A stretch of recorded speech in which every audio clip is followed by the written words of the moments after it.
Welcome to Hammer of Justice Media, where we give you quality content, honest opinions, and genuine thoughts. and today we're going to be talking about The Lion King. Run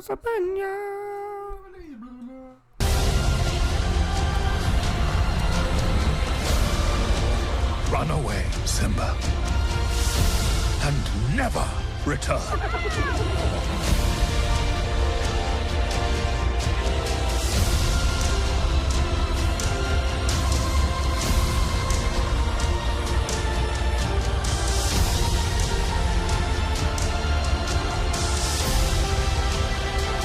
You must take your place in the circle of life.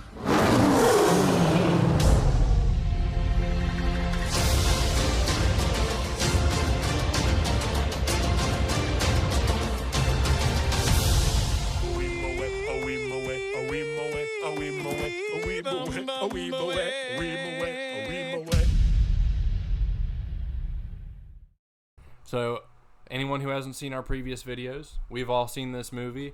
We have not talked about it, though. None of us know our thoughts on the movie. So that's what we're here to hash out today. Cam, you can go ahead and go first. What I was expecting from this movie, I was expecting what I got, and I thoroughly enjoyed this movie. I thought it was a very enjoyable film, and I think the performances were very, very well done. The guy who played Scar, I could never pronounce this guy's name. Okay, yeah, there we go. Brad did it. That guy, I pronounced something right. This is crazy. he did. It's the first time. Yeah. But I think he especially did great. Anybody else? Yeah. So, I was expecting kind of just another like live action cash grab out of this movie, like a lot of the new Disney live action remakes are.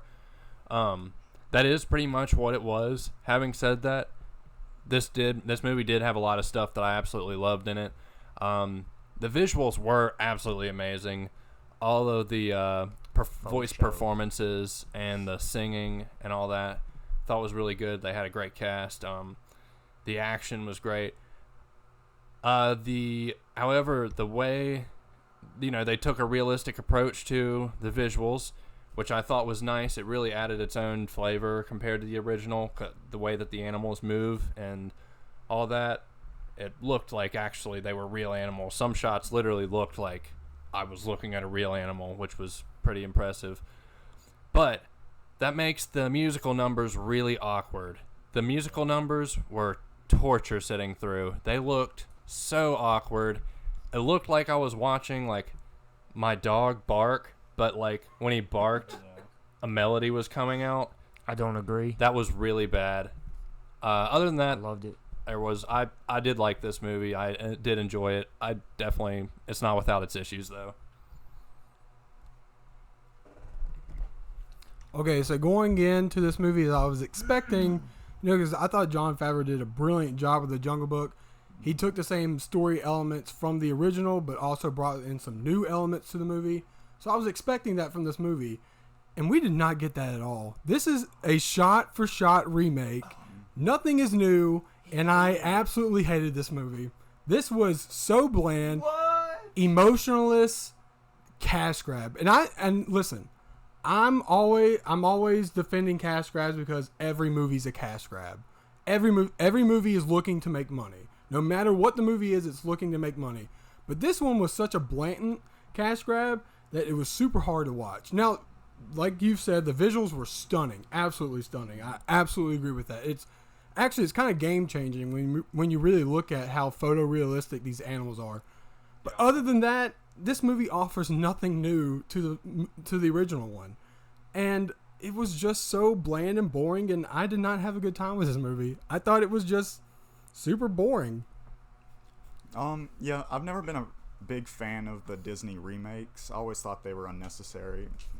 But this one, it was alright. It was your normal Lion King story. I didn't think they added too much to the actual story to make it anything better.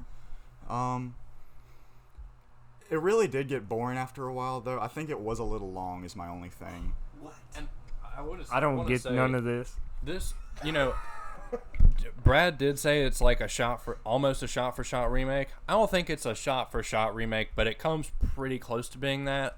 But somehow this movie, 80%. is like almost a whole hour longer than the original one. And after I was done, I was like, wonder where all that went, because there weren't that many new scenes. I mean, there were some new parts, but there were new parts, but it was like deleted scenes from like the original Lion King. It brought nothing new. for its length, yeah. I feel like I definitely like this movie a lot more than y'all did, because this is like my second favorite movie of the year right now. Wow. It's above Rocket Man. I hate to be that guy, but it is for me. Ooh. For me, it is. That hurt me. For me, That hurt me a little bit to hear that. for me, it is. All right. I loved it. So I know we kind of decided we wanted to go ahead and discuss the performances.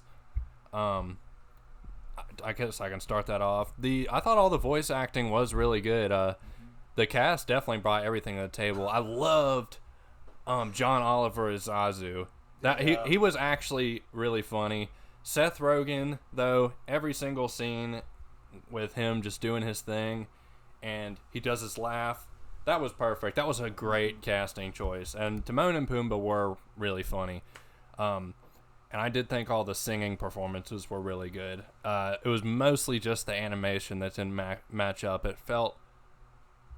yeah, I wasn't into it. I was not into that part. I thought it was a pretty interesting choice that they chose Donald Glover as Simba.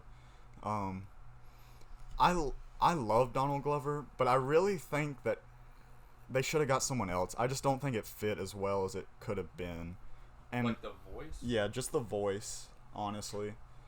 And just like Jay was saying, the musical numbers were off. You could definitely tell they were going for realistic, but it just didn't match up. It didn't mesh that well. If they could have left those out completely, that would have made Yeah, the movie feel I think at that'd have least different enough. Mm-hmm.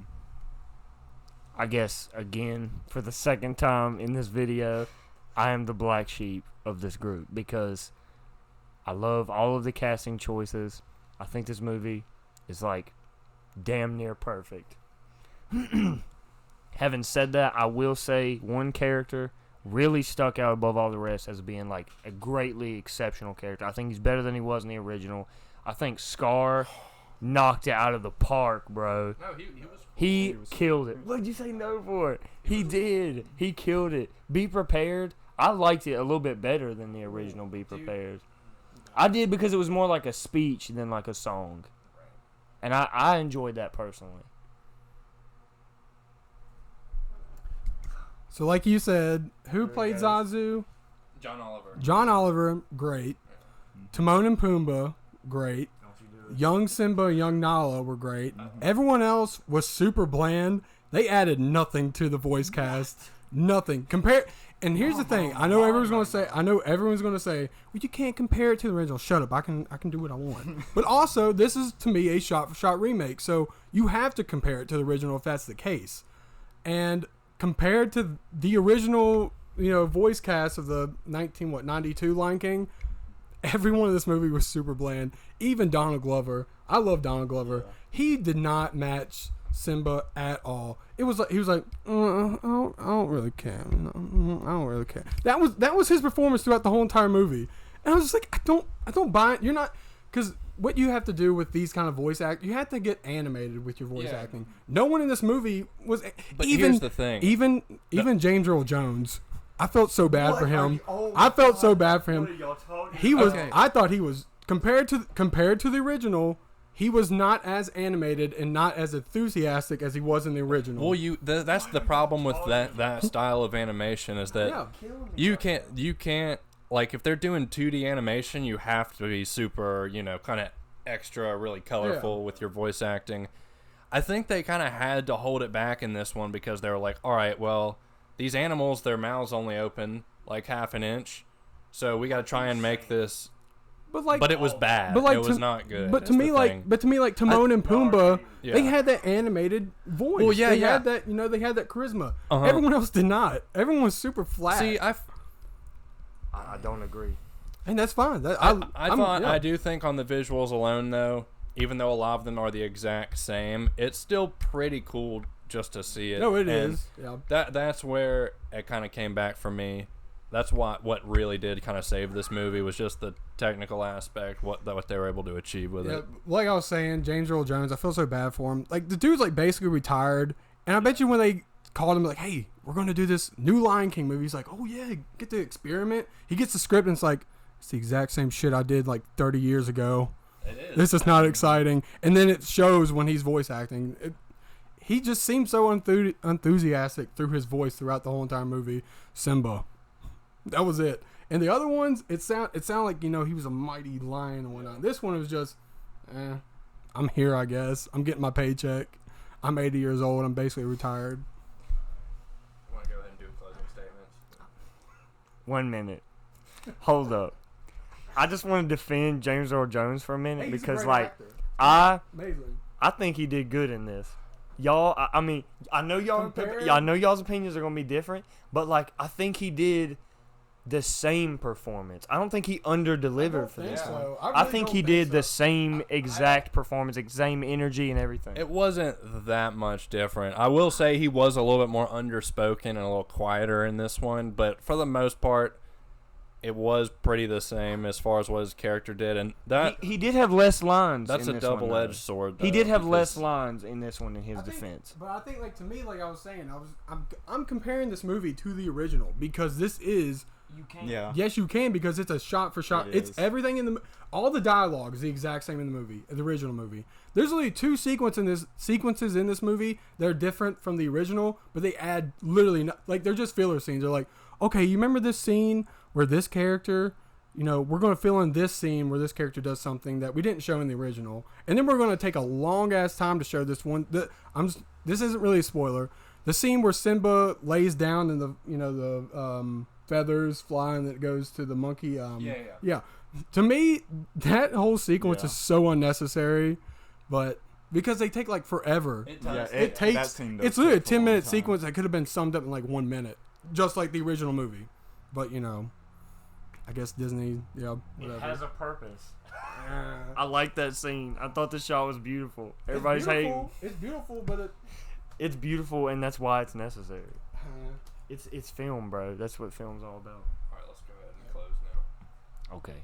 You can go first. I'm going first? Okay. I would definitely say see it 100 times over. It's like my favorite movie. Like, not my favorite. My favorite is Avengers Endgame this year, but it's like a close second. So definitely see it. I'm gonna say rent it. I mean, if you've already seen Lion King, like, Rent it. there's really no point. It was really cool to look at, and some of the stuff they added were pretty neat, but you might as well just go see the first one. I'm in 100% agreement with what Jerm just said. If you like the original, you'll probably like this movie. It's very close. If you're just like, hey, one night, I want to see The Lion King, but with real animals, you should go out and rent this movie. So I would say rent this movie just because for the visuals itself. But I can't recommend this movie. Skip it. There is absolutely no reason why you should watch this movie over the original. You can honestly just go home, put in your Blu-ray of the original, and you would be totally fine watching that one instead of this one. Me personally, I will never rewatch this one again just because I think the original is far superior to this one. And why would I watch one that's less superior to the original? So I'm sorry, I'm going to say skip it. Don't go see this movie, in my opinion. Well, I guess that closes us up. Definitely stay tuned. One of all of our most anticipated movies of the year, Once Upon a Time in Hollywood's coming out. So definitely be with us next week. That's going to be a good review. Here was it August 4th. August 3rd. We're a few of us are doing Comic-Con. We're going to try and Big League Comic-Con in Roanoke. Sean Astin, Stranger Things from Lord of the Rings, Samwise Gamgee. He's going to be there. A bunch of cool stuff's going to be happening. We're going to try and do a little vlog for that, talk to some people. So, yeah, definitely stay tuned for that as well. And I guess that closes us out. Is that? Yep. All right. Deuces. Deuces.